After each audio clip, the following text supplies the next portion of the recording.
चाचा जी को बुला रही हूँ, जो सोशल जस्टिस की आवाज़ कोर्ट में उठाते हैं। बिना कानून के कोई भी लड़ाई नहीं लड़ी जा सकती है। तो महमूद प्राचा जी के एक बार जोरदार तालियों से उनका स्वागत करेंगे।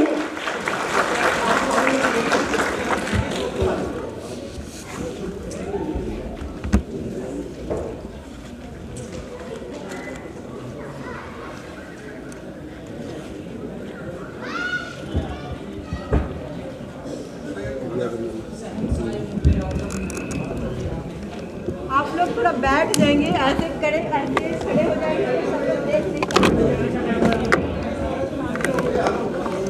बैठ जाइए।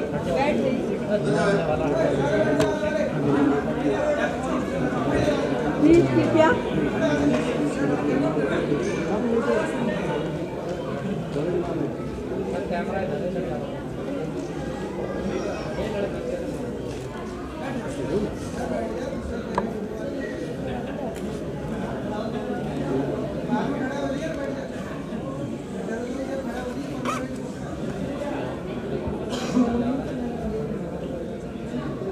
वी द पीपल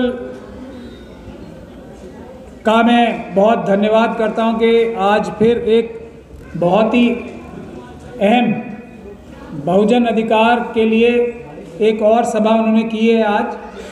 बहुत बहुत धन्यवाद।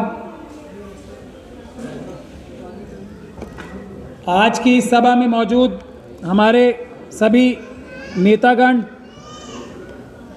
वीर सिंह दिघान साहब चले गए अभी,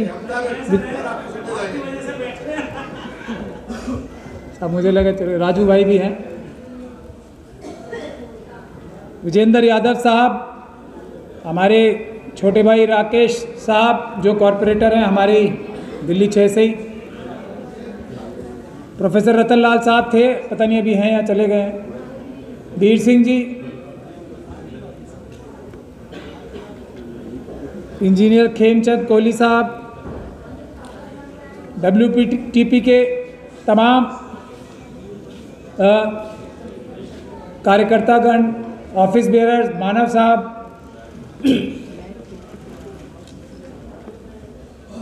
सभी साथियों को, बहनों को, बच्चों को और ये हमारे ईमानदार देश के चौथे पिलर ईमानदार जर्नलिस्टों जितने भी आए हैं, हमारे जो भी ईमानदार जर्नलिस्ट हैं वो हमारे प्रोग्राम्स में होते हैं, जो नहीं होते वो जर्नलिस्ट नहीं क्रिमिनल है।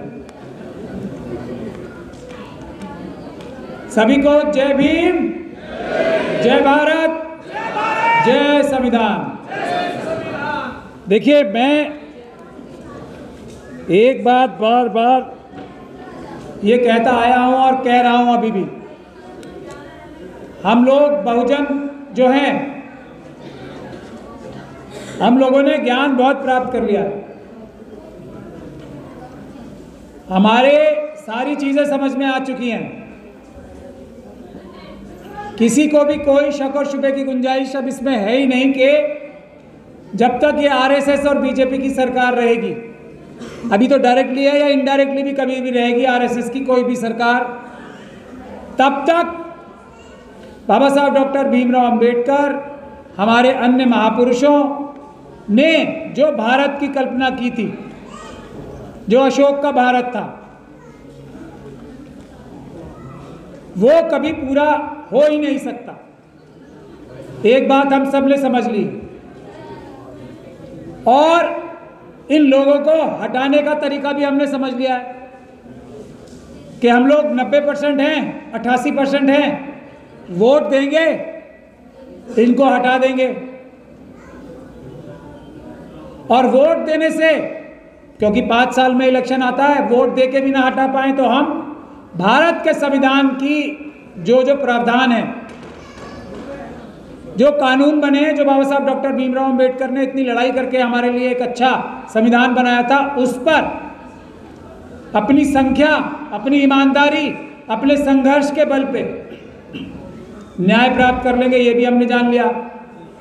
तो अब आरएसएस और बीजेपी के लोग क्या करें, उसका एक एग्जाम्पल अभी कल आया है, उससे पहले भी एग्जाम्पल चल रहे हैं बहुत। कल वाला एग्जाम्पल मैं अभी बताता हूं, लेकिन जो सबसे बड़े मुद्दे दो चल रहे हैं इस वक्त देश में।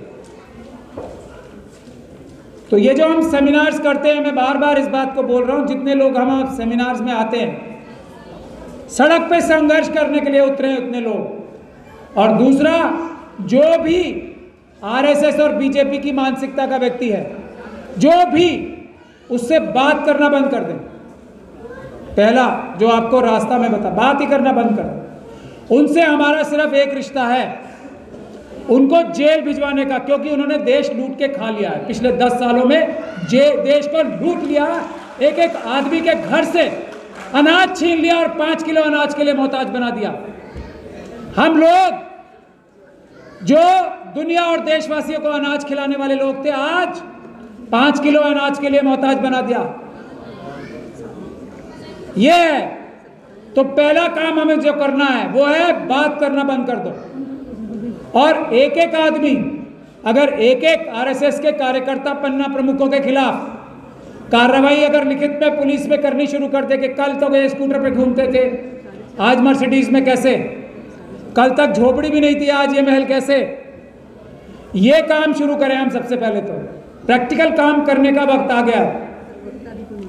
दूसरा, जहां कहीं भी आंदोलन हो रहा है, हमारे किसी भी बहुजन का कोई भी आंदोलन हो रहा है, उसमें जाना शुरू करें, आप टाइम देना शुरू करें। अगर आपको अपनी घरों की और परिवारों की रक्षा करनी है, वरना घर में से निकाल निकाल कर मारेंगे ये लोग, अगर 2024 का इलेक्शन हम लोग नहीं ठीक करते। उन लोगों को ये पता लग गया, आरएसएस और बीजेपी के लोगों को, और बहुत अच्छे से पता है, हम अब किसी बहकावे में आने वाले नहीं हैं। कोई मुद्दा ले आए, बालाकोट, पुलवामा, ये वो कुछ भी, उससे बेवकूफ बनने वाले नहीं है लोग, बिल्कुल बेवकूफ नहीं बनेंगे और कोई भी वोट नहीं देगा इन्हें।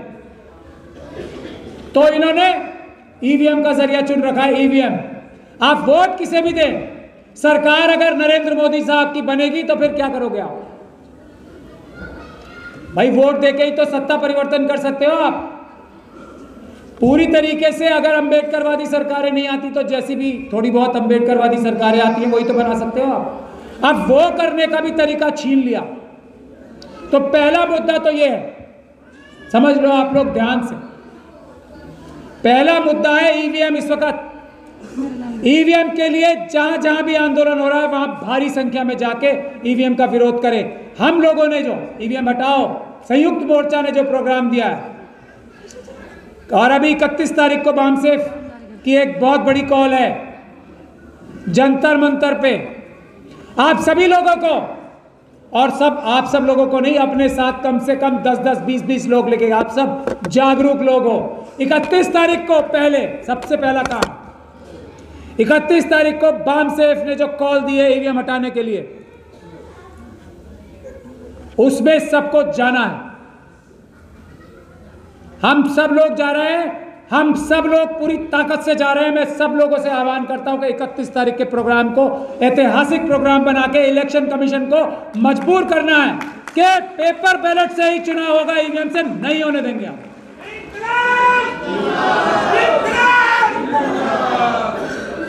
अभी हमसे पहले एक साथी बोल के गए थे, मैं ये बात आप लोगों को साफ कर देना चाहता हूं, मैं थोड़ा बहुत पढ़ा लिखा वकील माना जाता हूं, किसी बहसबाजी में पढ़ना ही नहीं। ये बुनियादी कानून है पूरी दुनिया का बुनियादी कानून है ये, कि इलेक्शन सिर्फ और सिर्फ पेपर बैलेट से ही सुरक्षित है और किसी चीज से सुरक्षित इलेक्शन हो ही नहीं सकते। इसमें बहसबाजी में पढ़ने की जरूरत नहीं है किसी को भी। जो भी पेपर बैलेट के, कागज के बैलेट के, बैलेट बॉक्स के खिलाफ बोलता है वो झूठ बोलता है, वो बेईमान है। ये बात आप सोच के रखो, इसके आगे बहस नहीं। अभी एक हमारे साथी बोल के गए थे, इसीलिए मैं ये बात कह रहा हूं कि संविधान में संशोधन करना पड़ेगा अगर पेपर बैलेट से चुनाव करना है। ऐसा कानून में कोई प्रावधान नहीं है जो पेपर बैलेट से चुनाव ना हो सके, ऐसा कोई नहीं है। बल्कि आज भी जो कानून है वो पेपर बैलेट वाला ही कानून है। बैलेट, ये जो ईवीएम मशीन भी है ना, इसको भी पेपर बैलेट ही मान के इलेक्शन होते हैं। बुनियादी कानून आज का भी पेपर बैलेट का ही है। तो इसलिए मैं निवेदन कर रहा हूं, ये वकालत का जो काम है, कानून बताने का काम है, हम पे छोड़ दीजिए। हम झूठ नहीं बोलते, हम सच बोल रहे हैं। मैं इसीलिए चैलेंज कर रहा हूं बार बार लोगों को कि अगर मोदी सरकार में उनके अटॉर्नी जनरल है ना, उनके सॉलिसिटर जनरल हैं, आए बहस करें और मैं उन्हें बताता हूं कि कैसे झूठ बोल रहे हैं सब, और ये कितनी बड़ी भ्रांति फैला रखी है कि कानून में बदलाव करना पड़ेगा। कोई बदलाव करने की जरूरत नहीं है, कुछ जरूरत नहीं है। पैसे कम खर्च होंगे, ये मैं कह रहा हूं, वो मेरी बात पे तो भरोसा है आपको। पैसे कम खर्च होंगे, टाइम कम खर्च होगा, और सबसे ज्यादा सुरक्षित इलेक्शन होंगे पेपर बैलेट से। ईवीएम से चुनाव सुरक्षित हो ही नहीं सकते, पैसे ज्यादा खर्च होते हैं और धोखा ही धोखा है, टाइम भी ज्यादा लगता है। तीनों तरीके से ईवीएम से चुनाव धोखा ही धोखा है, फ्रॉड ही फ्रॉड है। इसके अलावा कुछ बात ही करने की जरूरत नहीं है। जो ईवीएम के पक्ष में बात करता है वो समझ जाओ या तो बेवकूफ बन रहा है या बेवकूफ बना रहा है। देश बचाओ,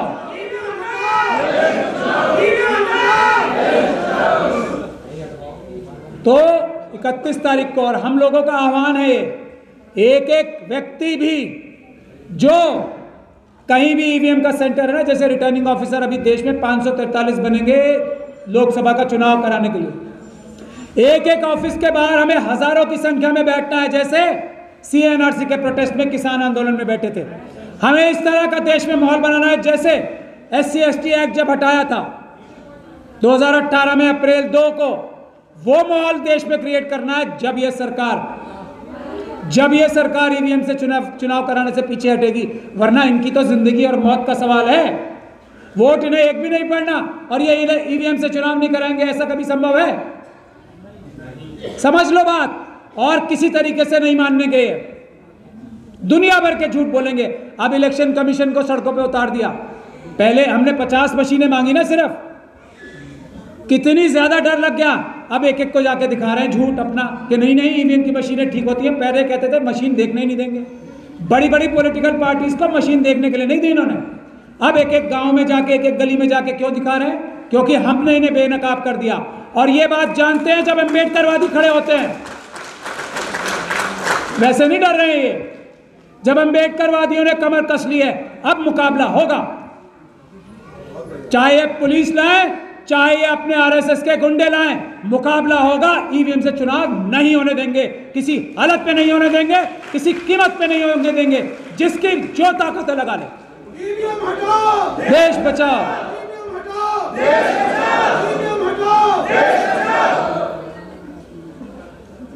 तो ये बात आप दिमाग में 31 तारीख का पहले क्लियर कर ले। दूसरा, अभी एक जो ठेकेदारी प्रथा के बारे में हमारे वीर सिंह निगान साहब बोल रहे थे ना, अभी देखो, आप पढ़ाई लिखाई करेंगे हमारे लोग। पहली बात, जो एक बात ये रिजर्वेशन के खिलाफ बोलते हैं, दूसरा मुद्दा मैं बता रहा हूं आपको। जो व्यक्ति जैसे ईवीएम के बारे में जो बोलता है वो चोर है, बदमाश है। जो ईवीएम का सपोर्ट करता है वो डकैत, लुटेरा, चोर, बेईमान, देशद्रोही है। सीधी बात। उसी तरीके से रिजर्वेशन के खिलाफ जो बोलता है वो बेईमान, चोर, लुच्चा, लफंगा, लुटेरा सब है। बात ध्यान से समझ ले। जो रिजर्वेशन से किसी भी नौकरी में जाते हैं वही ईमानदार हैं, उन्हीं के पास दिमाग है। जो रिजर्वेशन से नहीं जाते वो कमअक्ल है, बेवकूफ है, गधे हैं। करे केस मेरे ऊपर, मैं साबित करूंगा। ये बात अपने दिमाग में क्लियर कर ले। हम ये बात क्यों कहते हैं? सुप्रीम कोर्ट की जजमेंट है, रिजर्वेशन मींस मीडियोक्रिटी, मतलब रिजर्वेशन को सुप्रीम कोर्ट ये बोल रही है कि जो क्वालिटी है कॉम्प्रोमाइज होती है। इससे बड़ा झूठ दुनिया में कोई नहीं होता, हो ही नहीं सकता। वोट हमारा, राज तुम्हारा। वोट हमारा, राज तुम्हारा।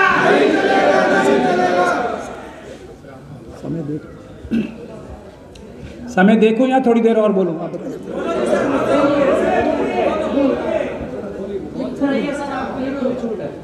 शुक्रिया मुझे छूट देने का। आरएसएस से भी यही को छूट दे दूं। मैं बोला। दूसरा मुद्दा रिजर्वेशन का, वीवीपैट। मैं फिर बोल रहा हूं, जो भी किसी तरह की भी बात करता है, वीवीपैट भी धोखा है, सब धोखा है, सब फ्रॉड है, सिर्फ पेपर बैलेट। किसी बात ही नहीं करनी जब हमने रिजर्वेशन का मुद्दा, ये खुल के आम ये बोल सकते हैं कि रिजर्वेशन वाले जो है उनको काम करना नहीं आता। खुलेआम बोल रहे हैं ना ये। इसी ग्राउंड पे हमें नॉट फाउंड सुटेबल करते हैं ना ये। एनएफएस क्या होता है? Not found suitable. खुलेआम करते हैं। हम लोग पता नहीं क्यों बैकफुट पे रहते हैं, डिफेंस करते हैं। ये जो इंटरव्यू लेने वाले हैं, मैं आज ऐलान कर रहा हूं, ये नेवर फाउंड सूटेबल हैं जो इंटरव्यू लेने बैठते हैं। Never found suitable.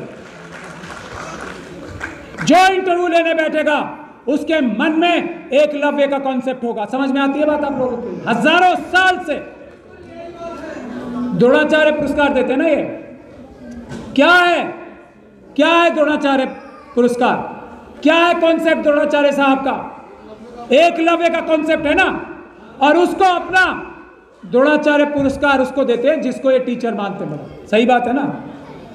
और कुछ चाहिए सबूत, और कुछ सबूत भी चाहिए। जो आइडल है वो एकलव्य का कॉन्सेप्ट है। फिर भी एकलव्य को यह बताना पड़ेगा कि मैं सबसे बड़ा धनुर्धर मैं ही हूं, ये बताना पड़ेगा। अगर एकलव्य है तो वो सबसे अच्छा है। खत्म बात। इसके आगे बहस करना बेवकूफी का काम है। ये लोग कभी अकलमंद हो ही नहीं सकते, ये मेहनती हो नहीं सकते, ये ईमानदार हो नहीं सकते, बाय डिफॉल्ट नहीं हो सकते। हाँ, अच्छे बुरे लोग कहीं भी किसी भी कम्युनिटी में होते हैं। अम्बेडकरवादियों में भी कई बेईमान हो सकते हैं, कम होते हैं, और उधर भी हो सकते हैं, वहां ज्यादा होते हैं। ये बात जब तक आप मान के नहीं चलोगे, जब तक कुछ नहीं होगा। तो दूसरा एक आंदोलन चल रहा है देश में, जिसके लिए अभी यूजीसी ने, हम लोगों ने पकड़ लिया ना, अम्बेडकरवादियों ने तो फौरन बैकफुट पे चले गए। वरना क्या कह रहे थे कि हमारे जो पढ़ लिख के डॉक्टर ऋतु जैसे टीचर, रोहित वेमुला जैसे टॉपर, जो पढ़ लिख के सबसे आगे जाएंगे, एकलव्य बनेंगे, उनको क्या कहेंगे? नॉट फाउंड सूटेबल, और बाहर कर देंगे कान पकड़ के। ये यूजीसी कर रहा था। ये अपराध है, हम इसके खिलाफ एफआईआर कराने जा रहे हैं। डॉक्टर ऋतु से मेरी बात हो गई है, ये यूजीसी के चेयरमैन के खिलाफ हम एफआईआर कराने जा रहे हैं। ये कैसे निकाला ऑर्डर? कैसे निकाला ये ऑर्डर? तो दूसरा बड़ा आंदोलन इस वक्त चल रहा है देश में, यूनिवर्सिटीज में आंदोलन खड़े होते हैं किसी भी देश के। तो ईवीएम का और जो ये यूनिवर्सिटी का डॉक्टर ऋतु का आंदोलन चल रहा है, 6 तारीख का है। उसमें हजारों नहीं लाखों की संख्या में आए। ईवीएम के लिए भी 31 तारीख को और 6 तारीख को दिल्ली यूनिवर्सिटी गेट नंबर 4 पे, दिल्ली यूनिवर्सिटी गेट नंबर 4 सुबह 10 बजे, और 31 तारीख को जंतर मंतर। ये हमारा रास्ता है, इसके अलावा सब मिथ्या है। और की ईवीएम के खिलाफ हर रिटर्निंग ऑफिसर के ऑफिस के बाहर, और जहां जहां इनके पेपर बैलेट्स नहीं, ये ईवीएम की मशीन है, जहां जहां जिस वेयर हाउस में है उसके बाहर परमानेंट प्रोटेस्ट लगाने की जिम्मेदारी जो लेता है, इस वक्त सबसे बड़ा अम्बेडकरवादी वही, इस वक्त सबसे बड़ा संविधानवादी, इस वक्त सबसे बड़ा देशभक्त वही है जो इन 2 कामों में हमारा साथ देता है, जो इन 2 कामों में आगे बढ़ के लड़ाई करने को तैयार। बस मेरा टाइम पूरा हो गया। मैडम भी बार खड़ी हैं पीछे।